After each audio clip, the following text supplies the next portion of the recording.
민호 앞길 망치지 말고 조용히 사라져라. 딸 하나 깼고 대 끊어 먹으려니 우리 집안엔 왜 들어와서.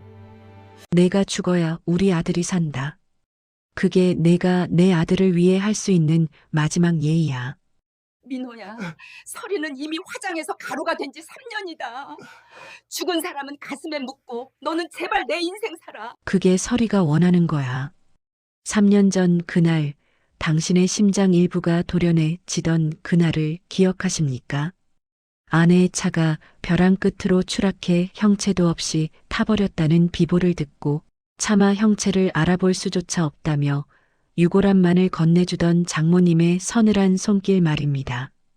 그때 우리는 믿었습니다. 인연은 여기까지라고, 이제 남은 생은 죽은 듯이 버티는 것뿐이라고 말이죠. 하지만 어느 날 당신의 뒤통수를 치는 익숙한 콧노래가 들려온다면 당신은 그 운명을 어떻게 받아들이시겠습니까? 오늘은 죽음조차 갈라놓지 못한 한 남자의 처절한 재회, 그 서막을 열어보려 합니다. 남도 끝자락의 가을은 서울의 그것보다 훨씬 무겁고 눅눅하게 내려앉습니다. 갯벌을 훑고 지나온 바람에는 비릿한 바다, 냄새와 이름 모를 들풀의 탄내가 뒤섞여 사람의 마음을 공연히 허기지게 만들곤 하죠. 중견 건설사 현장 소장인 민호에게 이 가을은 유독 잔인했습니다. 현장 점검을 마치고 숙소로 돌아가던 길, 그는 전남의 작은 소도시 시장통에 차를 세웠습니다. 낡은 슬레이트 지붕들이 다닥다닥 붙어있는 시장 골목은 늦가을의 노을을 받아 마치 핏빛으로 물든 것처럼 붉게 일렁이고 있었습니다. 민호의 발길이 멈춘 곳은 골목 구석, 이끼 낀 벽면에 겨우 매달린 순임내 국밥집이었습니다. 간판은 비바람에 씻겨 형체를 알아보기 힘들고 누런 종이에 투박하게 적힌 순대국밥이라는 네 글자만이 이곳이 식당임을 알리고 있었습니다. 민호는 습관처럼 낡은 점퍼 소매를 걷어붙이며 문을 열었습니다.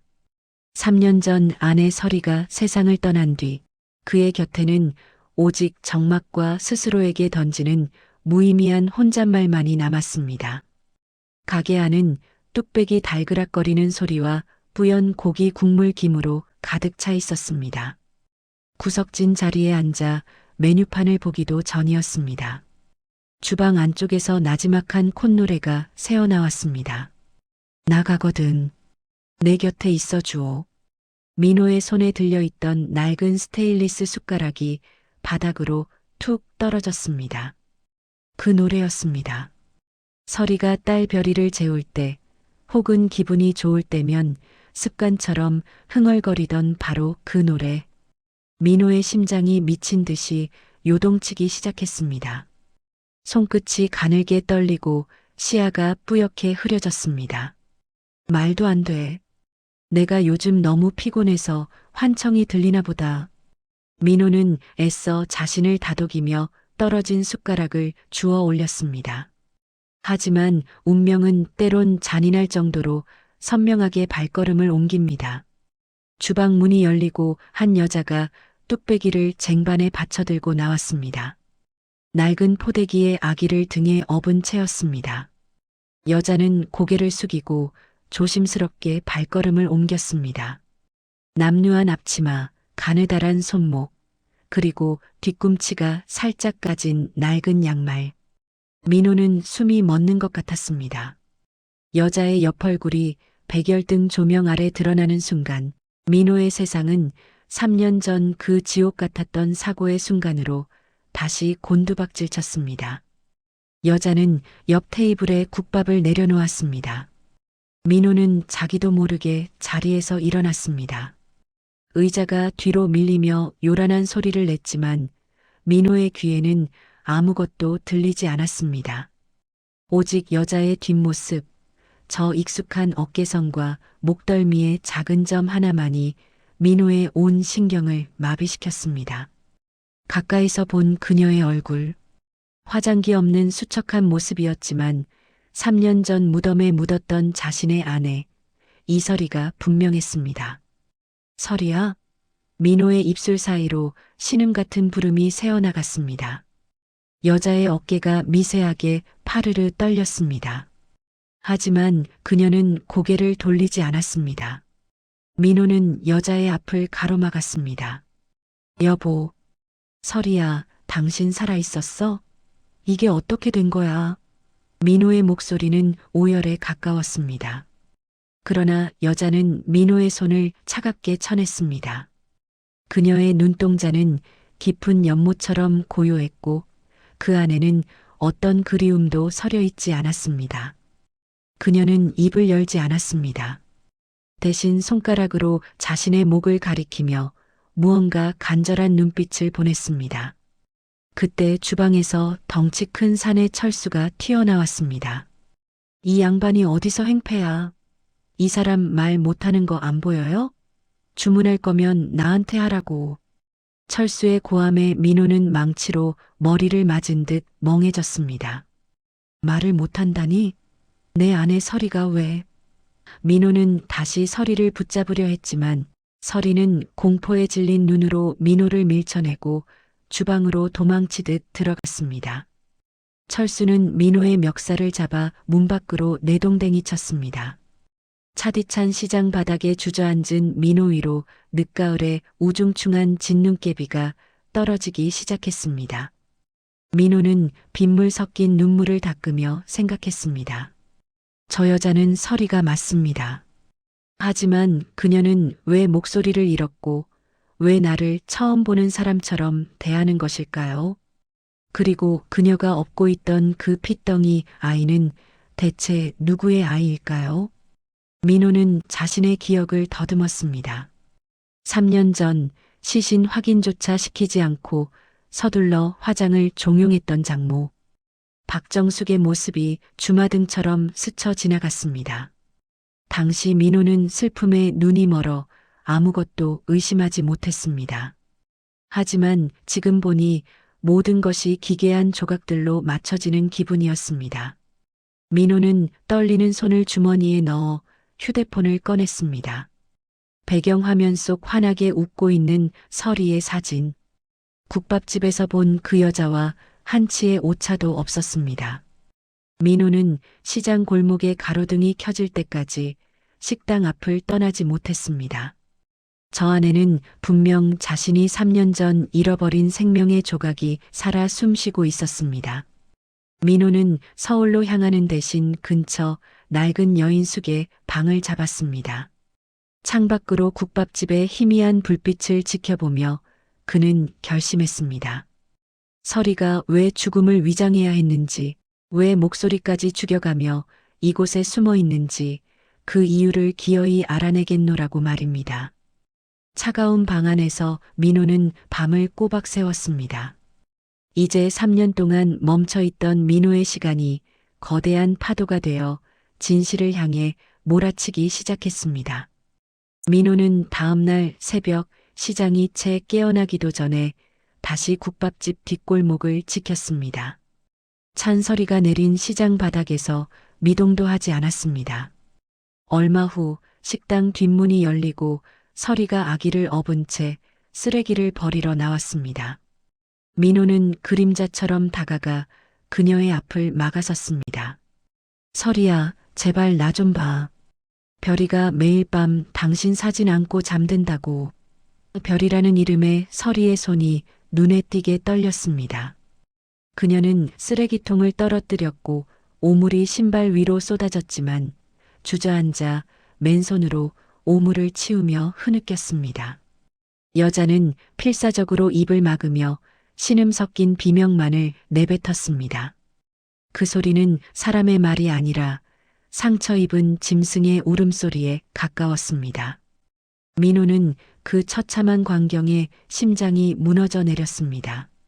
설이야, 당신 정말 말 못하게 된 거야? 대체 그 집에서 당신한테 무슨 짓을 한 거야? 민호가 그녀를 안으려 하자 여자는 공포에 질린 눈으로 고개를 가로저으며 수첩을 꺼내 서둘러 글자를 적었습니다. 사람 잘못 보셨습니다. 전수님이에요. 가주세요. 그 삐뚤빼뚤한 글자 뒤로 다시 철수가 나타나 민호를 밀쳐냈습니다. 서리는 철수의 등 뒤로 숨으며 민호를 외면했습니다. 민호는 여인숙으로 돌아와 장모 박정숙의 전화를 떠올렸습니다. 민호야, 서리는 이미 화장해서 가루가 된 지 3년이다. 산 사람 자꾸 괴롭히지 마라.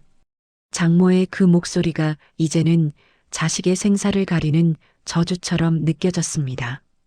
민호는 결심했습니다.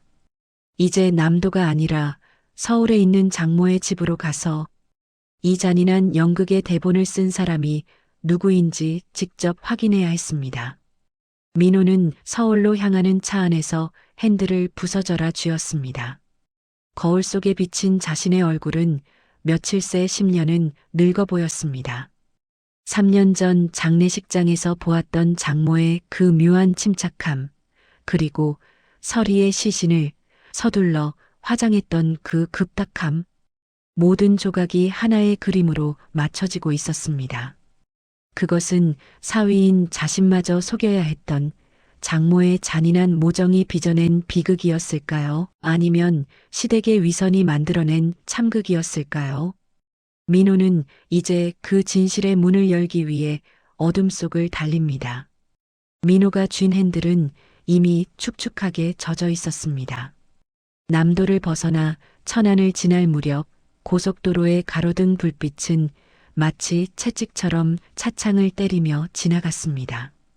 3년 전 아내의 유골함을 안고 돌아오던 그 길 위에서 민호는 자신의 심장이 영영 멈춰버린 줄로만 알았습니다. 하지만 지금 그의 가슴은 터질 듯이 요동치고 있었습니다. 그것은 재회의 기쁨이 아니라 날카로운 배신감과 이름 모를 공포가 뒤섞인 진동이었습니다. 며칠 새 10년은 늙어버린 사내의 얼굴 위로 마르지 않는 눈물이 빗물처럼 번졌습니다. 민호는 백미러 속에 비친 자신의 초췌한 눈동자를 보며 3년 전 그 지옥 같았던 나날들을 고통스럽게 반추하기 시작했습니다. 당시 그는 중견 건설사의 현장 소장이라는 직함 아래 1년 중 300일 이상을 전국의 오지만을 누비며 살았습니다. 거친 한바집 밥을 먹고 컨테이너 박스에서 칼잠을 자면서도 그는 그것이 가장으로서 가족에게 줄 수 있는 유일하고도 위대한 사랑이라 굳게 믿었습니다. 서리야, 조금만 더 고생하자. 우리 별이 학교 갈 때쯤이면 서울 금싸라기 땅에 번듯한 집 지어줄게. 월요일 새벽마다 아내의 마른 어깨를 다독이며 떠나던 그 수많은 배웅길이 사실은 아내를 서서히 사지로 밀어넣던 잔인한 방관이었음을 그는 이제야 피눈물을 쏟으며 깨닫고 있었습니다. 민호가 현장에서 기계 굉음과 흙먼지 속에 섞여 도면을 살피는 동안 서울 평창동 본가에서의 서리는 영혼이 난도질 당하고 있었습니다. 민호의 가문은 대대로 엄격한 가풍과 막강한 재력을 자랑하는 집안이었고 그 중심에는 시어머니 최 여사라는 거대한 권력이 있었습니다. 최 여사에게 서리는 내 아들의 앞길을 가로막는 무능한 계집, 혹은 대를 이어야 할 도구 그 이상도 이하도 아니었습니다. 민호가 집에 들어오는 주말이면 최 여사는 더없이 인자한 시어머니의 탈을 썼지만 민호가 다시 먼 현장으로 떠난 뒤 홀로 남겨진 서리에게는 지옥보다 더 차가운 현실이 아가리를 벌리고 기다리고 있었습니다. 최 여사는 서리가 첫째 딸 별이를 낳은 후로 몇 년째 둘째 소식이 없자 본색을 노골적으로 드러냈습니다. 장손 하나 못 낳는 몸뚱이가 우리 집안에 들어와 대를 끊어 먹으려느냐. 최 여사는 우아한 목소리로 서리의 가슴에 매일같이 독서를 뿌렸습니다. 아침 5시부터 시작되는 고된 문안 인사와 집안의 대소사를 챙겨야 했던 가혹한 노동.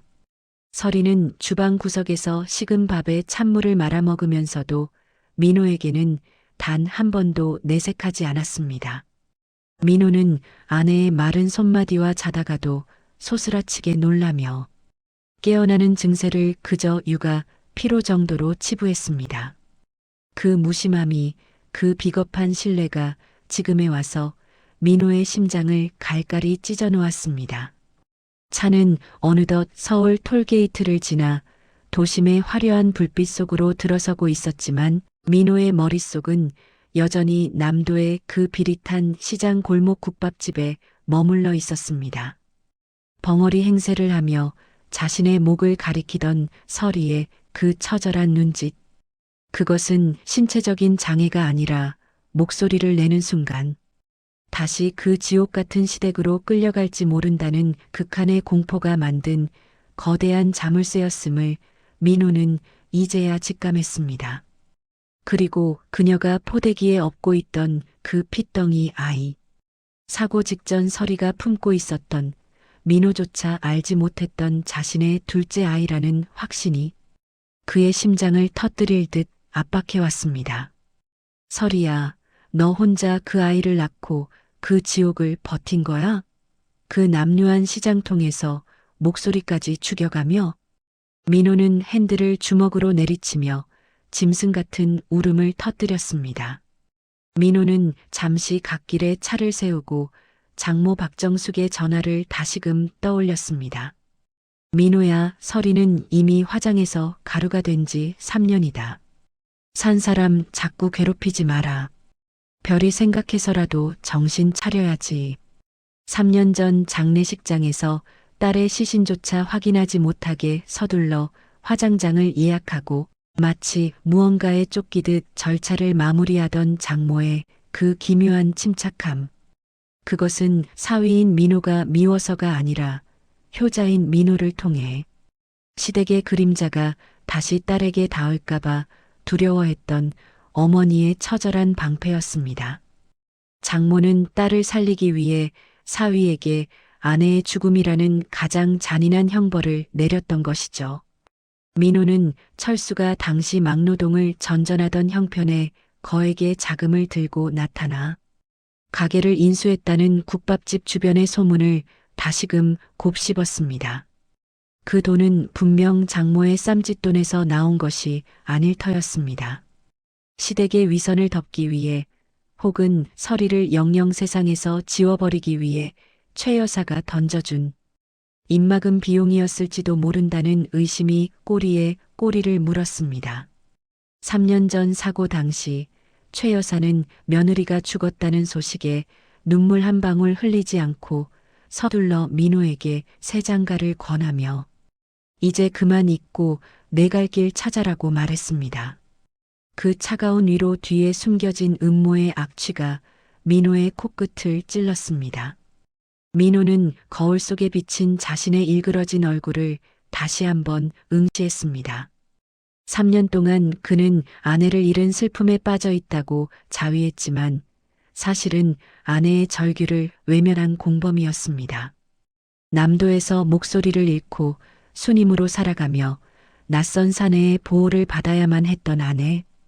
그녀를 그렇게 만든 것은 비단 시어머니뿐만이 아니라 가족을 위한다는 핑계로 아내의 손을 놓아버린 자신이라는 사실을 민호는 피눈물로 인정했습니다. 내가 죽일 놈이다, 서리야. 내가 너를 죽인 거야. 서울의 화려한 야경이 민호의 차창을 스쳐 지나가지만 민호의 눈에는 오직 3년 전 그 조작된 사고의 현장과 아내의 비명만이 선명하게 보였습니다. 민호는 이제 더 이상 비겁하게 도망치지 않겠다고 다짐했습니다. 엑셀을 더욱 깊게 밟았습니다. 이제 곧 도착할 장모의 집, 그리고 그 너머 평창동의 거대한 저택, 그곳에서 3년 동안 굳게 닫혀있던 판도라의 상자를 열 시간이 다가오고 있었습니다. 민호는 3년 전 그들이 죽였다고 주장하는 이설이를 오늘 밤 반드시 현실의 빗속으로 다시 살려내야만 했습니다. 설사 그 대가가 자신의 모든 것을 잃는 것일지라도 그는 아내의 잃어버린 목소리를 찾아주어야만 했습니다. 어느덧 차는 장모의 낡은 빌라 촌 입구에 들어섰습니다. 민호는 엔진을 끄고 잠시 숨을 골랐습니다. 주머니 속에는 국밥집에서 몰래 주워온 서리의 낡은 머리끈이 쥐어져 있었습니다. 3년 전 차가운 강물에 뿌려졌던 아내의 향기가 이 작은 끈에서 여전히 느껴지는 듯 했습니다. 장모님, 이제 연극은 끝났습니다. 민호는 차문을 열고 차가운 밤 공기 속으로 발을 내디뎠습니다. 3년 전 묻혔던 진실이 이제 비릿한 국밥 연기를 타고 서울의 가장 고결한 저택들을 향해 몰아치기 시작했습니다. 민호의 걸음걸이는 더 이상 망설임이 없었습니다. 그는 이제 아버지가 아닌 한 여자의 남편으로서 심판을 준비하고 있었습니다. 서울 도심의 화려한 야경은 민호에게 더 이상 동경의 대상이 아니었습니다. 그것은 아내의 비명을 집어삼킨 거대한 무덤의 불빛일 뿐이었죠. 민호는 장모 정숙의 낡은 빌라 촌 골목에 차를 세웠습니다. 시동을 끄자 찾아온 정적은 국밥집 앞바다의 파도 소리보다 더 위협적으로 민호의 고막을 때렸습니다. 3년 전 서리의 빈 유골함을 안고 돌아와 별이를 장모에게 맡기며 밤새 통곡했던 그 골목. 그때 정숙은 민호의 어깨를 떨리는 손으로 잡으며 말했었습니다. 민호야, 이제 서리는 잊어라. 죽은 사람은 가슴에 묻고 산 사람은 살아야지. 그게 남겨진 사람의 도리다. 인자하기만 했던 그 목소리가 이제는 세상에서 가장 예리한 비수가 되어 민호의 심장 가장 깊숙한 곳을 후비고 있었습니다. 민호는 차문을 열고 밖으로 나왔습니다. 밤 공기는 남도의 바닷바람보다 더 시리고 건조하게 폐부를 찔렀습니다. 빌라의 낡은 시멘트 계단을 오르는 민호의 군화 소리가 적막한 복도에 불길한 징조처럼 울려 퍼졌습니다. 3층, 서리와 신혼 초기에 반찬을 얻으러 자주 들렀던 그 집 앞. 민호는 터질 것 같은 심장을 억누르며 초인종을 눌렀습니다. 딩동 하는 소리가 차가운 복도를 한 바퀴 돌아 민호의 발치에 떨어졌습니다. 안에서는 아무런 대답이 없었습니다. 민호는 다시 한번, 이번에는 문이 부서져라 초인종을 연타하며 소리쳤습니다. 장모님, 저 민호입니다. 안에 계신 거 다 압니다. 문 여세요. 안쪽에서 무언가 무거운 물건이 쓰러지는 소리와 함께 급히 죽이는 발걸음 소리가 들려왔습니다. 잠시 후 쇠사슬 걸쇠가 덜덜 떨리는 소리를 내며 풀렸고 문이 겨우 한 뼘 정도 열렸습니다. 문틈 사이로 드러난 정숙의 얼굴은 며칠 새 10년은 늙어버린 듯 수척했습니다. 흙탕물 범벅인 민호의 옷차림과 살기가 등등하게 서린 눈빛을 마주한 정숙은 헉 하는 비명을 지르며 문을 닫으려 했습니다. 하지만 민호는 이미 문틈 사이로 투박한 구둣발을 집어넣은 상태였습니다. 장모님, 저한테 헛것을 본 거라고 하셨죠? 서리는 이미 가루가 되어 사라졌으니 산 사람 괴롭히지 말라고 하셨죠. 민호는 짐승 같은 힘으로 문을 밀어젖히고 거실 안으로 들이닥쳤습니다. 힘에 밀린 정숙은 뒤로 넘어지듯 소파 아래 바닥에 주저앉았습니다. 민호는 품 안에서 국밥집 뒷골목에서 주워온 서리의 낡은 머리끈과 남도에서 찍은 서리의 수척한 뒷모습 사진을 정숙의 눈앞에 팽개쳤습니다. 말씀하세요. 남도 끝자락에서 아기 없고 벙어리 행세하며 숨어 사는 저 여자, 서리 맞죠? 장모님이 숨기신 거죠? 왜 내 아내를 죽은 사람으로 만들었냐고요. 별이가 엄마 보고 싶어서 매일 밤 사진첩 붙들고 피눈물을 흘리는 걸 보면서 장모님은 어떻게 인간이 돼서 사위한테 그런 거짓말을 하십니까? 민호의 포효가 낡은 빌라의 얇은 벽을 타고 이웃집까지 들릴 정도로 거실을 뒤흔들었습니다. 정숙은 얼굴을 감싸 쥐고 몸을 웅크렸습니다. 어깨를 거칠게 들썩이며 흐느끼던 정숙의 입에서 터져나온 것은 비명이 아니라 오랜 세월 억눌려온 짐승의 신음 같은 오열이었습니다. 민호는 바닥에 무릎을 꿇고 정숙의 가느다란 손목을 부러뜨릴 듯 움켜쥐었습니다. 왜 그러셨어요? 도대체 왜? 제가 사위가 아니라 원수였습니까? 아니면 설이가 저랑 살기 싫어서 도망이라도 친 겁니까? 제발 대답 좀 하세요. 제발. 정숙은 천천히 고개를 들어 민호를 바라보았습니다. 그녀의 눈은 이미 실핏줄이 다 터져 붉게 충혈되어 있었습니다. 눈물로 얼룩진 주름진 얼굴은 차마 말로 다 할 수 없는 지옥을 건너온 자의 표정이었죠. 정숙은 바들바들 떨리는 목소리로 평생을 감춰온 낯빛 진실을 토해내기 시작했습니다. 민호야, 내 딸 살리려고 그랬다. 내가 내 손으로 내 자식 무덤까지 만들면서 내 속은 안 타버린 줄 아니? 시커멓게 죄가 되어버린 건 나야. 내 가슴을 찢으면 거기서 설이 유골 가루가 나올 거다. 살리려고요? 제가 설이를 때리기라도 했습니까? 제가 아내를 굶기기라도 했냐고요. 민호의 외침에 정숙은 실성한 사람처럼 웃음을 터뜨렸습니다. 자네가 아니라 자네 집안이, 자네 어머니가 내 딸을 죽였어. 자네가 현장에서 땀 흘리며 돈 벌어다 줄 때 그 고귀한 평창동 저택에서 내 딸은 서서히 영혼이 도련해지고 있었다고. 자네는 몰랐지? 그 우아한 최 여사가 내 딸에게 무슨 짓을 했는지. 정숙의 비명 같은 외침에 민호의 손등에 솟았던 핏줄이 일순간 힘을 잃었습니다. 3년 전의 진실, 민호가 지방 현장에서 굉음과 흙먼지에 섞여 도면을 살피고 있을 때 벌어졌던 그 처참한 일들이 정숙의 입을 통해 폭포수처럼 쏟아졌습니다. 최 여사는 민호가 없는 평일이면 설이를 불러다 앉혀놓고 인격적인 살인을 저질렀습니다. 딸 하나 낳고 대 끊어먹으련 내가 우리 집안에 들어와서 애군이 끼었다. 최 여사는 설이에게 이혼 서류를 내밀며 민호의 사업 자금줄을 끊겠다고 협박했습니다. 무엇보다 민호를 무너뜨린 것은 설이의 임신 소식을 들었을 때 최 여사가 보인 반응이었습니다. 최 여사는 기뻐하기는커녕 설이의 배를 가리키며 차갑게 말했습니다. 그게 또 딸이면 내 손으로 지우고 나가라. 우리 집안엔 너 같은 열등한 유전자는 필요 없다. 민호는 비틀거리며 거실벽에 몸을 기대었습니다. 어머니, 세상에서 가장 따뜻하다고 믿었던 그 존재가 아내에게 보낸 칼날이 자신의 가슴을 뚫고 지나가는 것 같았습니다. 정숙은 가슴을 쥐어짜며 말을 이었습니다. 설이가 그날 밤 비를 쫄딱 맞고 나를 찾아왔어. 엄마, 나 죽고 싶어? 시어머니가 내 뱃속의 애를 지우라고 해. 별이도 뺏겠대. 그 말을 듣는데 내 심장이 찢어지더구나. 자네한테 말하면 자네가 가만히 있었겠나?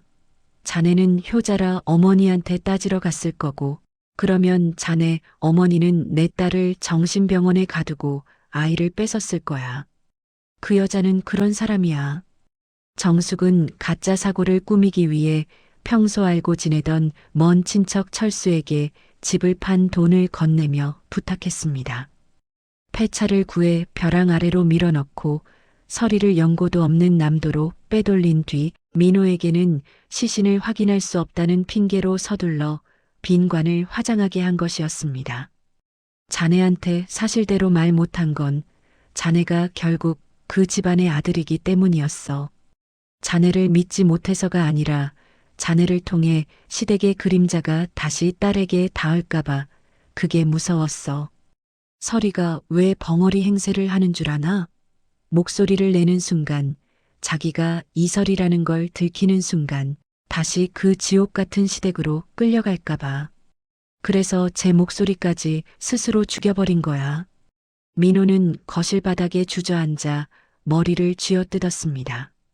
3년 동안 자신이 효도라는 이름으로 모셨던 어머니가 아내를 사지로 몰아넣었고 장모는 그 딸을 살리려 사위의 가슴에 아내의 죽음이라는 대못을 박았습니다.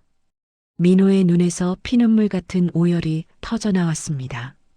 분노는 이제 슬픔을 넘어 거대한 화염이 되어 평창동 저택을 향해 타오르기 시작했습니다. 민호는 자리에서 천천히 일어났습니다. 그의 얼굴은 이제 슬픔이 거세된 차갑고 단단한 강철처럼 굳어 있었습니다. 그는 정숙의 손을 꽉 잡았습니다. 장모님 잘하셨습니다. 저 속이신 거, 설이 빼돌리신 거, 정말 잘하셨습니다. 제가 등신 같아서 아내 지키지도 못하고 어머니 치마폭에서 놀아났던 놈이니까요. 민호는 현관문을 열었습니다. 등 뒤로 정숙의 절망적인 통곡 소리가 들려왔지만 민호의 발걸음에는 이제 일말의 망설임도 없었습니다. 민호는 엘리베이터도 타지 않은 채 계단을 달려 내려갔습니다. 심장이 터질 것 같았지만 다리의 근육은 더욱 단단하게 조여졌습니다. 차에 올라탄 민호는 핸들을 부서져라 쥐었습니다. 이제 향할 곳은 단 한 군데. 아내의 목소리를 뺏고 어린 딸에게서 엄마를 뺏고 자신을 가짜 상주로 만들었던 그 고결한 위선의 요새, 평창동 최 여사의 저택입니다. 민호는 가속 페달을 밟으며 낮게 응조렸습니다. 어머니, 제가 갑니다. 당신이 죽였다고 믿는 그 며느리가 제 손을 잡고 살아 돌아올 겁니다. 당신이 지키려 했던 그 가증스러운 명예, 내가 오늘 다 불태워버릴 테니까. 밤에 서울거리는 민호의 분노를 비추듯 네온사인이 번뜩였습니다. 신호등의 빨간불이 마치 아내의 선혈처럼 느껴졌습니다. 민호는 그 모든 것을 뚫고 평창동 언덕길을 오르기 시작했습니다. 저 멀리 보이는 거대한 철문. 3년 전 아내의 장례식을 마치고 검은 상복을 입은 채 저 문을 들어설 때 최 여사는 민호에게 애썼다. 이제 잊어라라며 따뜻한 차 한 잔을 내주었죠. 그 차에 담겼던 독이 이제 민호의 온몸을 휘감고 있었습니다. 민호는 저택 앞에 차를 세우고 엔진을 껐습니다. 정막이 찾아왔지만 민호의 귓가에는 서리의 콧노래와 짐승 같은 신음이 교차하며 들려왔습니다. 서리야, 조금만 기다려. 당신을 무덤에서 꺼내오는 건 내가 할게. 민호는 차에서 내려 거대한 대문을 향해 걸어갔습니다. 그의 그림자가 길게 늘어져 저택의 담벼락을 집어삼켰습니다. 이제 3년 동안 멈춰있던 진실의 시계추가 가장 잔인한 소리를 내며 움직이기 시작했습니다. 민호는 벨을 눌렀습니다. 인터폰 너머로 들려오는 가사 도우미의 목소리에 민호는 낮게 답했습니다. 강민호입니다. 어머니 뵈러 왔습니다. 문이 열리고 민호는 자신의 삶을 송두리째 파괴한 그 우아한 지옥의 한복판으로 성큼성큼 걸어 들어갔습니다. 거실에서 들려오는 최 여사의 나긋나긋한 클래식 음악 소리가 민호의 분노를 더욱 날카롭게 벼리고 있었습니다. 클래식 선율이 흐르는 거실의 공기는 평온하다 못해 기괴했습니다. 민호의 투박한 작업화가 고가의 대리석 바닥을 짓밟으며 내는 거친 마찰음이 우아한 현악. 사중주의 리듬을 사정없이 찢어놓았습니다. 소파에 앉아 찻잔을 기울이던 최 여사는 고개도 돌리지 않은 채 나긋한 목소리를 냈습니다. 연락도 없이 이 밤중에 어쩐 일이니? 현장 소장이 체면도 없이 흙탕물 범벅을 해서는 가서 씻고 오렴. 아주머니께 차 한 잔 더 내오라고 하마. 그 평온함.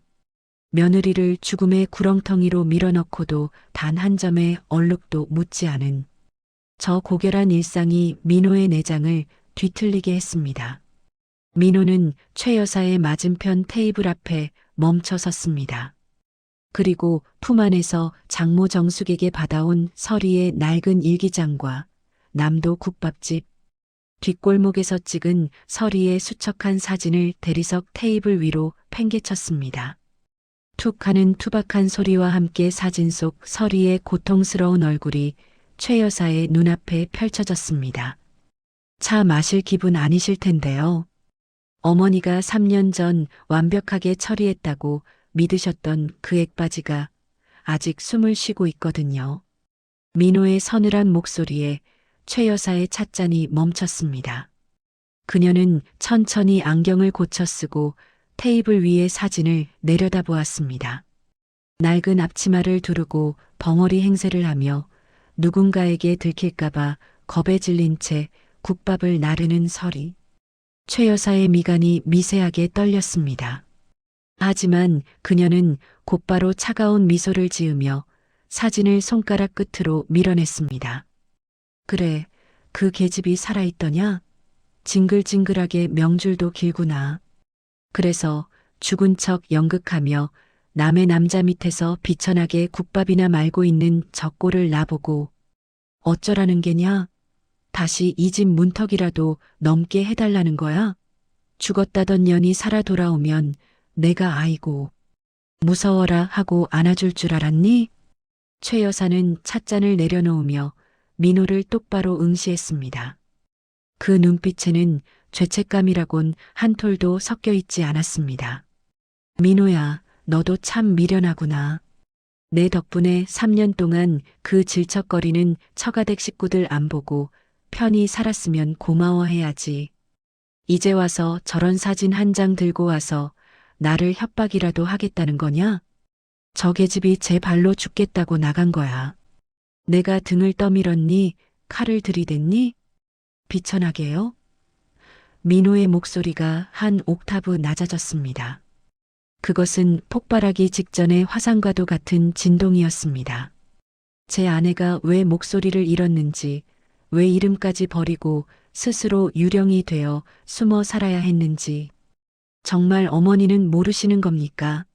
3년 전 어머니가 서리를 불러다 놓고 하셨던 그 짐승 같은 말들, 제가 오늘 장모님께 다 듣고 왔습니다. 장손 못 낳는 계집은 필요 없다.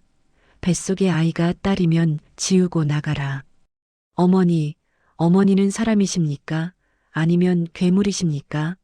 어떻게 자기 아들이 사랑하는 여자한테, 자기 손주를 품은 며느리한테 그런 살인적인 폭언을 내뱉으실 수가 있냐고요. 민호의 포효에 최 여사가 자리를 박차고 일어났습니다. 그녀의 우아한 가면이 드디어 산산조각 났습니다. 어디서 감히 부모한테 괴물 소리를 해. 다 너를 위해서였다. 그 계집이 내 앞길을 막고 있으니 내가 치워준 게야. 우리 집안에 딸만 낳는 계집은 필요 없다지 않았니? 내가 현장에서 피땀 흘려 세운 이 가문의 명예를 그딴 근본 없는 집안 계집이 갉아먹게 둘 순 없었단 말이다. 번듯한 집안 규수랑 다시 맺어주려고 내가 얼마나 공을 들였는데 너는 아직도 저 쓰레기 같은 사진을 들고 와서 내 속을 뒤집어. 어머니가 말하는 그 대단한 명예가 사람 목숨보다 중요했습니까? 제 아내는 어머니 때문에 3년 동안 자기 목소리를 스스로 죽였습니다. 목소리를 내는 순간 어머니가 다시 찾아내서 정신병원에 가두고 아이를 뺏을까봐 그 공포 때문에 벙어리가 됐다고요. 그 여린 사람이 3년 동안 단 한마디도 못하고 짐승처럼 신음하며 살았다고요. 민호는 오열하며 소리쳤습니다. 그런데 어머니 한 가지 계산 착오가 있으시더군요. 어머니가 버린 그 천한 며느리가 지금 등에 업고 있는 아이. 누군 줄 아십니까? 어머니가 그토록 갈구하시던 이 집안의 장손, 제 아들입니다. 거실에 흐르던 클래식 음악이 무색해질 만큼 숨막히는 정적이 흘렀습니다. 최 여사의 눈동자가 경악으로 커졌습니다. 그녀의 시선이 다시 테이블 위 사진 속 서리의 등 뒤에 엎인 작은 아기에게 꽂혔습니다. 뭐, 아들, 설에 그년이 아들을 낳았어? 최 여사의 목소리에 갑자기 탐욕스러운 생기가 돌기 시작했습니다. 그녀는 부들부들 떨리는 손으로 사진을 집어들어 뚫어지게 쳐다보았습니다. 내 아들, 내 손주가 살아있다고? 그래, 역시 우리 집안 핏줄이야. 그년이 그래도 죽기 전에 큰일을 하나 했구나. 민호야, 당장 사람 보내자. 내 손주 데려와야지. 그런 시장 바닥에서 키울 아이가 아니다. 내가 최고로 키울 테니 당장 사람 불러서 그 국밥집 쑥대밭을 만들어서라도 데려와. 최 여사가 현관으로 달려가려 하자 민호가 그녀의 앞을 거칠게 가로막았습니다. 손대지 마세요. 어머니는 그 아이를 만질 자격도, 이름을 부를 자격도 없습니다. 그 아이는 어머니의 손주가 아니라 서리가 피눈물 흘리며 홀로 지켜낸 서리의 아들일 뿐입니다. 그리고 오늘 저는 어머니 아들 노릇도 그만두려 합니다. 민호는 주머니에서 지갑을 꺼내 모든 신용카드와 집 열쇠, 그리고 자신이 소유한 회사의 직함이 새겨진 명함을 테이블 위에 던졌습니다. 어머니가 그토록 지키고 싶어 했던 이 집, 이 명예, 이 더러운 돈, 혼자 다 껴안고 사세요. 저는 이제 제 아내의 목소리를 찾으러 갑니다. 어머니가 죽였다고 믿는 그 며느리가 제 손을 잡고 세상 밖으로 나올 때, 그때 어머니는 당신이 지은 죄의 무게가 얼마나 무거운지 똑똑히 보게 될 겁니다. 아들 덕에 호강하며 사시던 세월은 오늘로 끝입니다. 이제부터 어머니가 하신 짓들, 법대로 하나하나 따져 물을 겁니다. 협박, 유기, 명예훼손.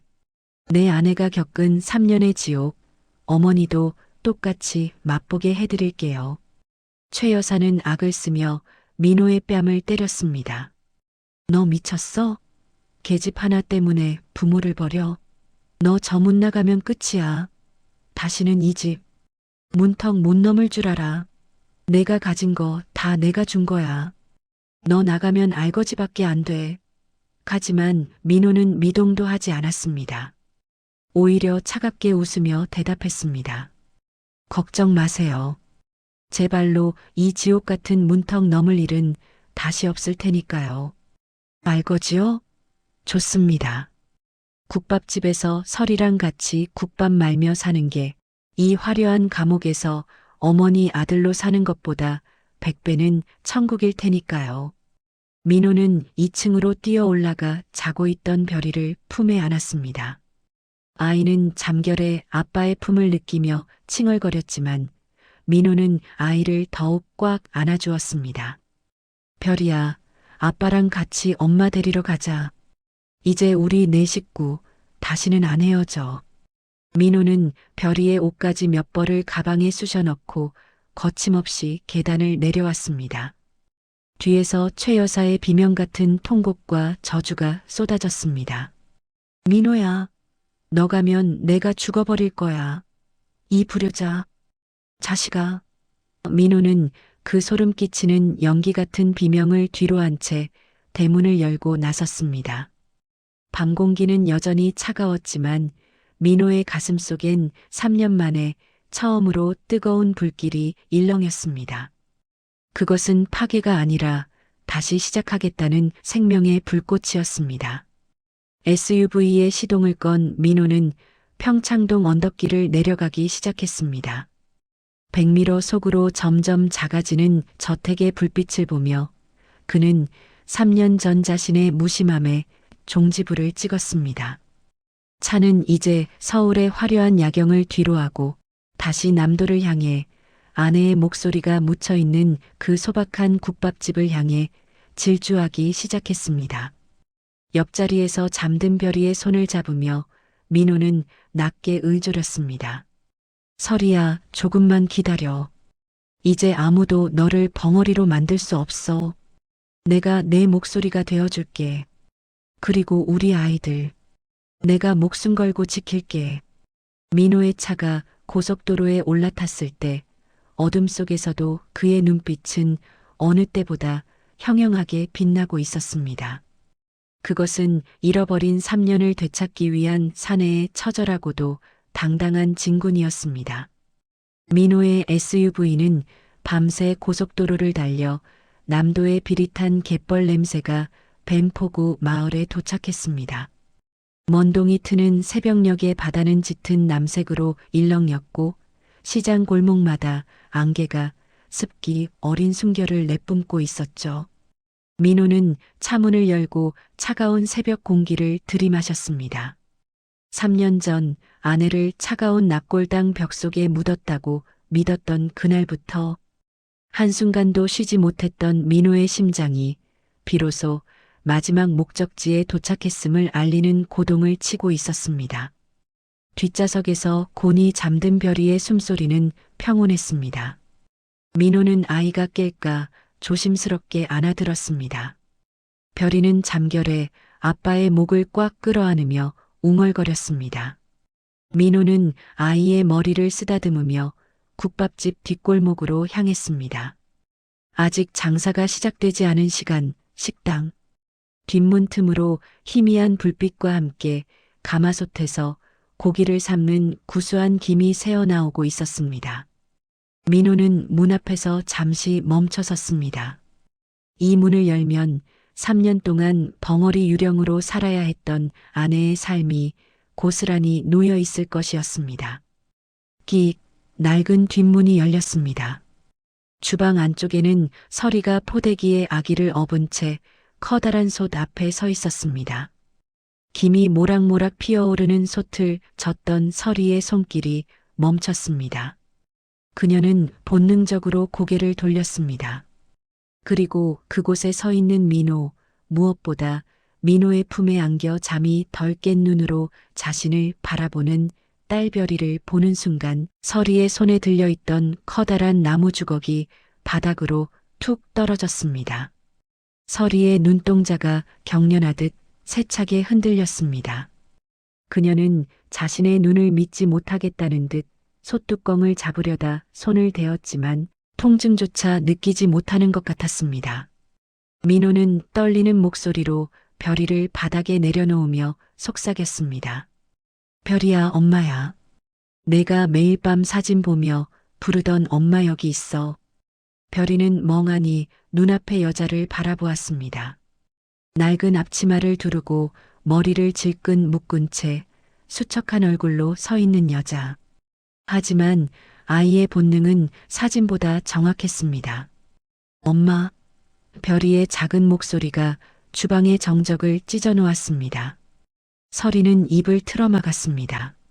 3년 동안 누군가에게 들킬까봐 목소리를 내는 순간 이 위태로운 평화가 깨질까봐 스스로 자물쇠를 채웠던 그녀의 목에서 꺽꺽거리는 신음이 새어나왔습니다. 별이가 서리에게 달려가 그녀의 무릎을 꽉 껴안았습니다. 엄마, 엄마 맞지? 아빠가 엄마 목소리 잃어버렸다고 했는데 엄마 왜 대답 안 해? 별이 안 보고 싶었어? 아이의 천진난만한 물음이 서리의 가슴에 불을 질렀습니다. 서리는 자리에 주저앉아 별이를 품에 안았습니다. 아이의 온기, 아이의 냄새가 닿는 순간 3년 동안 굳게 닫혔던 그녀의 성대가 비명 같은 오열을 토해냈습니다.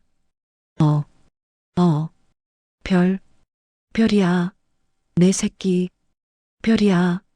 말이 되지 못한 소리들이 울음 섞인 비명이 되어 주방을 가득 채웠습니다. 목소리가 나오지 않는 것이 아니라 터져 나오지 못했던 것이었습니다. 서리는 별이를 으스러지도록 안으며 3년의 한을 쏟아냈습니다. 민호는 그 두 사람을 한꺼번에 끌어안았습니다.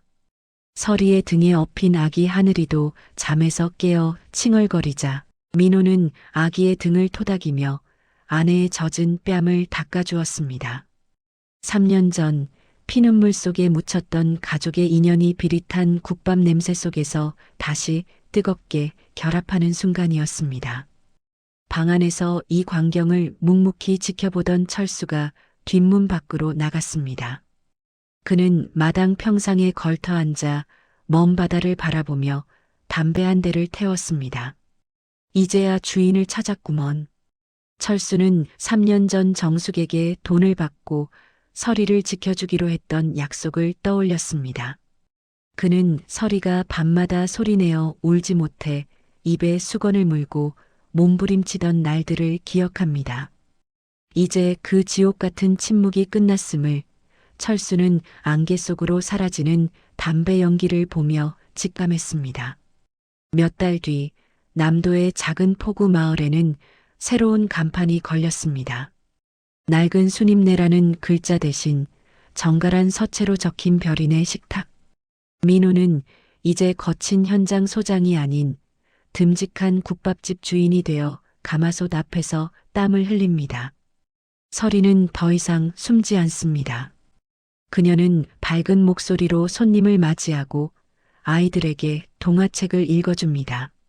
3년의 침묵이 믿기지 않을 만큼 그녀의 목소리는 남도의 파도 소리처럼 맑고 힘찼습니다. 서울에서의 소식도 가끔 들려옵니다. 최 여사는 아들이 절연을 선언하고 모든 재산권을 포기하며 떠난 뒤 극심한 화병으로 쓰러졌다고 합니다. 하지만 민호는 흔들리지 않았습니다. 가끔 세련된 양복을 입은 비서들이 거액의 수표 봉투를 들고 찾아와 어르신이 손주라도 한번 보게 해달라신다고 사정하지만 민호는 국밥 한 그릇을 말아 그들 앞에 내려놓을 뿐입니다. 이 국밥 드시고 어머니께 전하십시오. 우리는 이제 이 국밥 한 그릇의 온기만으로도 충분히 배부르다고. 더 이상 우리 삶에 당신들의 차가운 돈은 필요 없으니 다신 찾아오지 마시라고 말입니다. 이게 제가 드리는 마지막 효도라고 전하세요. 노을이 지는 저녁 민호와 서리는 가게 앞 평상에 나란히 앉았습니다. 마당에서는 별이가 이제 막 걸음마를 뗀 남동생 하늘이의 손을 잡고 아장아장 걷고 있었습니다. 하늘아, 저기 아빠 보이지? 우리 아빠가 세상에서 제일 멋진 국밥 왕자님이야. 별이의 제잘거림에 서리가 민호의 어깨에 머리를 기댔습니다. 여보, 나 가끔 꿈인 것 같아서 겁이 나요. 다시 벙어리가 되어서 주방 구석에 숨어 있을까봐. 서리의 말에 민호는 그녀의 거친 손을 꽉 잡았습니다. 걱정 마. 이제 내가 당신 목소리가 되어줄게. 다시는 당신 손 놓지 않을 거야. 민호는 서리의 이마에 짧게 입을 맞췄습니다. 폭우 너머로 저물어가는 노을이 내 식구의 그림자를 하나로 길게 이어주었습니다.